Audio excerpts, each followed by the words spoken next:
정부가 노동시장 개혁을 본격 추진하기로 했습니다. 근로시간은 주 52시간제를 유지하면서 주에서 월 단위로 운영 방법을 개편하고 임금체계는 연공에서 직무와 성과 위주로 바꿀 계획인데요. 경영계는 반기고 노동계는 반발했습니다. 최한성 기자입니다.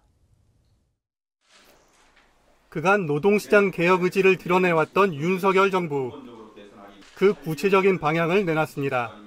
누적된 노동시장의 비효율, 양극화, 불공정 해소와 함께 당면한 산업구조 재편과 노동시장 전환에 선제적으로 대응하기 위해 먼저 근로시간 개편과 관련해선 주 52시간제란 기본틀을 유지하는 가운데 운영 방법과 이행수단을 현실에 맞게 개편하겠다고 밝혔습니다.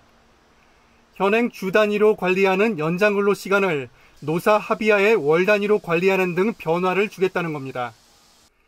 근로시간 저축계좌제 도입과 선택근로제 정상기간 확대도 함께 추진됩니다. 해외 주요국을 보더라도 우리의 주 단위 초과근로 관리 방식은 찾아보기 어렵고 임금체계의 경우 연공 중심에서 직무와 성과 중심으로 개편하겠다는 방침을 내놨습니다. 이를 위해 한국형 직무별 임금정보 시스템을 구축하고 개별 기업들을 상대로 임금체계 개편 컨설팅을 확대하기로 했습니다. 정부 발표에 대해 경영계는 경제위기 극복과 일자리 창출에 도움을 줄 것이라며 후속 조치에도 만전을 기해달라고 주문했습니다. 유연근무제 도입 여건 개선과 초역규칙 변경 절차 완화 등이 함께 추진되어야 할 것입니다.